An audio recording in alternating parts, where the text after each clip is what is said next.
From Hollywood, it's time now for... Johnny Dollar. Long-distance operator, Wilmington, Delaware is calling you. Okay. Go ahead, please. Johnny? How do?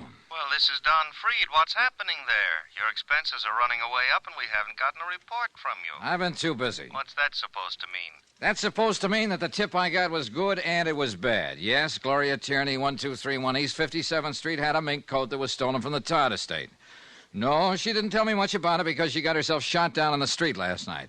Yes, I'm working with the police here trying to find out how she comes by the coat. But what I want... Listen, an hour ago I went out to see an ex-husband of hers. His name's Bill Powers, and he seems to be the bird we're looking for. You know what he did?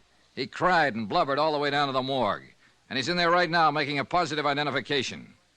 I don't blame him for crying. So what's new with you, Mr. Expense Account? Boy, you're a real man-eater today, aren't you? I sure am. Bye.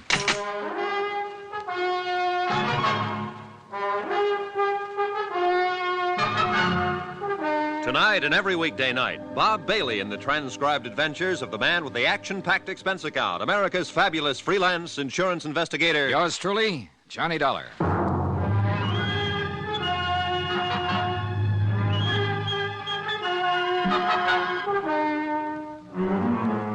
Expense account submitted by Special Investigator Johnny Dollar to Four State Insurance Company, Wilmington, Delaware. The following is an accounting of expenditures during my investigation of the Todd matter. Expense account item 8, 20 cents, aspirin. I bought them in a drugstore across the street from the morgue. I figure I needed them. On the way down in the police car, the ex-husband of Gloria Tierney gave us a very little information about her activities up until the time of her death. After he made the identification, we all walked across the street. Expense account item 9, 30 cents, 3 cups of coffee. Sergeant Mapes, Bill Powers, and myself. Powers cried a while, then straightened out somewhat. I hope you get whoever did this terrible thing, Sergeant. I hope you'll get him real fast. You sure want to, Mr. Powers. Why would anybody do that to Gloria? Why? Maybe you can help us answer that. We hope you can, Mr. Powers. Oh, you. You're just interested in that coat she was wearing. Well, mister, I don't believe she was wearing a stolen coat. What do you think of that? I think that's a pretty fair way to think right now. But it's not very practical since we already have proof that it is a stolen fur and that she was wearing it. Yeah. How about some more coffee? That's cold. What? Oh, no. Look, we're just trying for the facts of the matter, Mr. Powers. I saw Gloria Tierney. I know what kind of a person she was.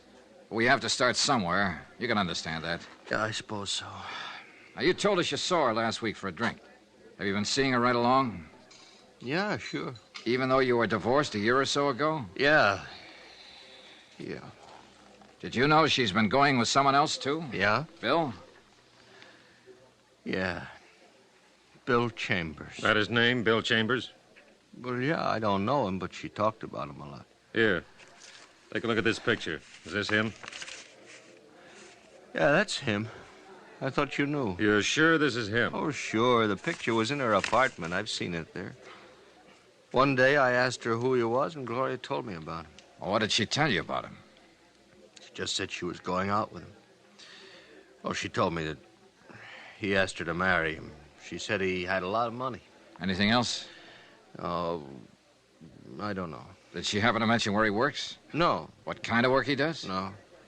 Do you know where we can get in touch with him? No, I don't know that either. I can't help you. I only know she's been going out with him. I don't get this. You and her were divorced, but you kept on seeing her. And she got this new boyfriend. And she told you things like that? Yeah. Funny, isn't it? Why'd you bust up? Oh, this and that. Kid stuff, I suppose. Spat over this and that. I don't know what exactly. Anyway, we were going to straighten it out. We were going to be married again. Oh, what about this Bill Chambers? No, she didn't want to marry him. She wanted to marry me again. She told me. When? Day before yesterday. She said she would marry me. Now she's dead. You know what kind of a car Chambers drives? A Cadillac. How do you know that? Oh, she told me about his car. Another thing, I went out and I bought one myself just like his. I thought it might do me some good with her. We were crazy, weren't we? Where were you last night? Home. Can you prove it? Oh, yeah. Home. All night. I was home while she was out getting herself killed.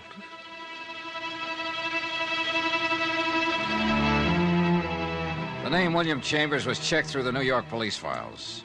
24 persons more or less fit the general description of the suspect.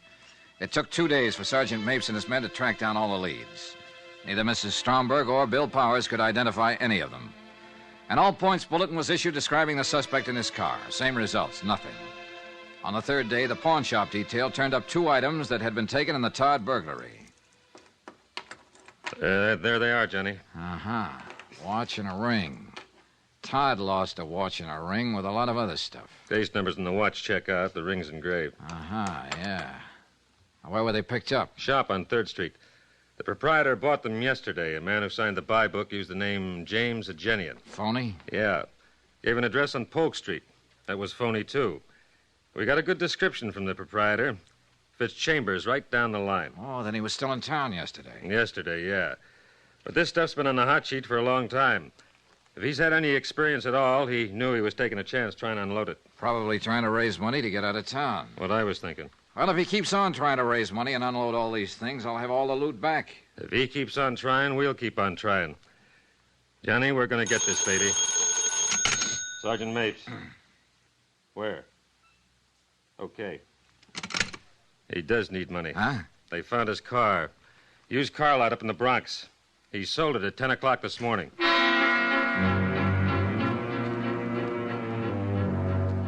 At the used car lot, we learned that a man answering the description of William Chambers had driven in that morning and offered a black 55 Cadillac for sale. The used car lot manager had finally settled on a price and made out a check. He reported that Chambers seemed extremely nervous and anxious to make a quick deal. The car was impounded and examined. A full set of fingerprints on the steering wheel and dashboard gave us a positive identification on William Chambers. Oh, what do you know? William Charles, William Carls, William Charles, Walter Cameron. 1, 2, 3, 7 aliases. Real name, William Charles. Male, Caucasian, age 33. 178, 6'1". And let's see, 14 arrests, 2 convictions. Both car thefts. Quite a boy. Well, we got a real tag on him now. Shouldn't be long before we pick him up. He doesn't look like a killer, does he, Johnny? I don't know. What's a killer supposed to look like? The search for William Charles continued. Associates and relatives listed in his criminal file were contacted and questioned. All denied knowledge of his whereabouts. In the meantime, 2 more pieces of stolen property connected with the Todd burglary were recovered by the pawn shop detail.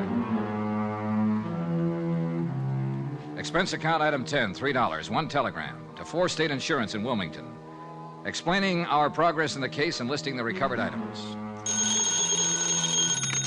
Johnny Dollar. You interested in finding Bill Charles? Who's this? My name's... Never mind.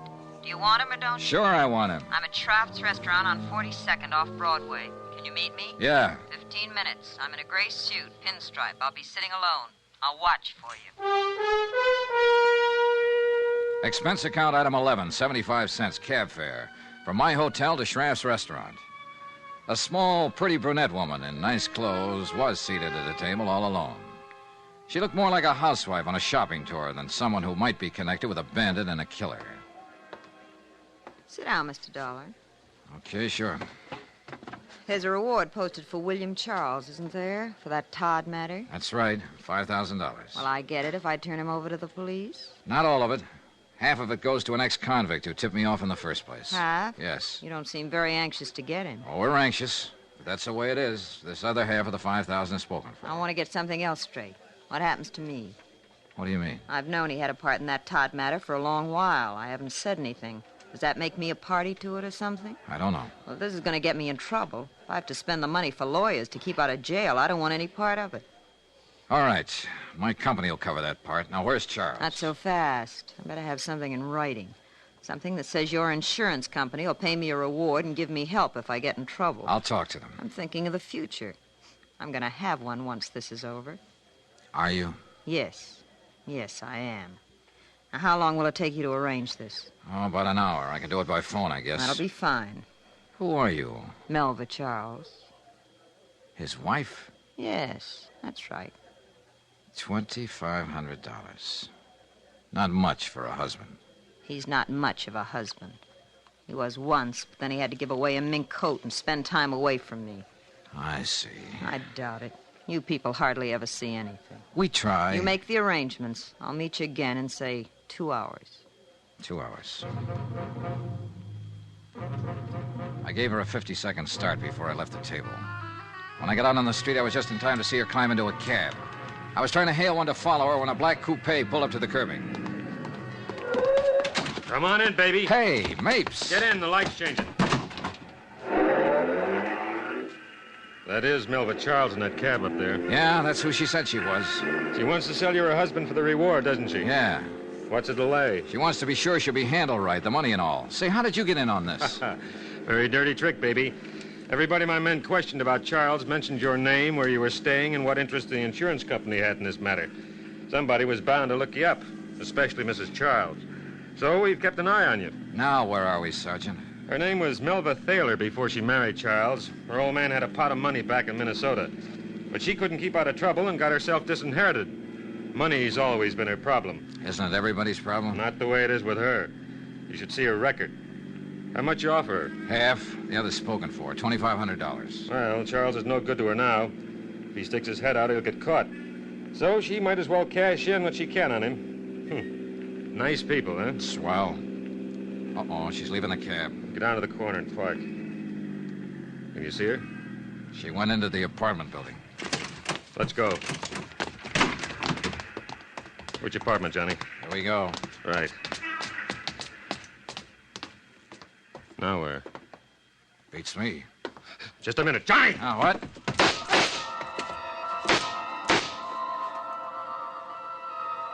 Before I went down, I heard it go off a couple more times. It must have been 6 inches from my head. My eyes couldn't see, and my feet couldn't move. But I could hear. Johnny! Hold on! Hold on, baby!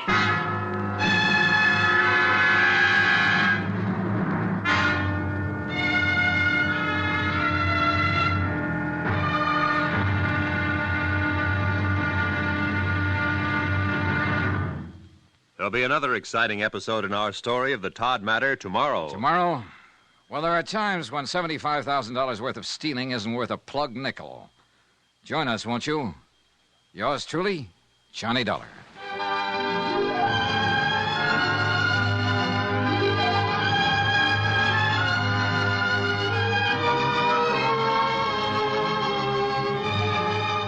Yours truly, Johnny Dollar, starring Bob Bailey, is transcribed in Hollywood. Written by John Dawson, it is produced and directed by Jack Johnstone. Be sure and join us tomorrow night, same time and station, for the next exciting episode of Yours truly, Johnny Dollar. Roy Rowan speaking.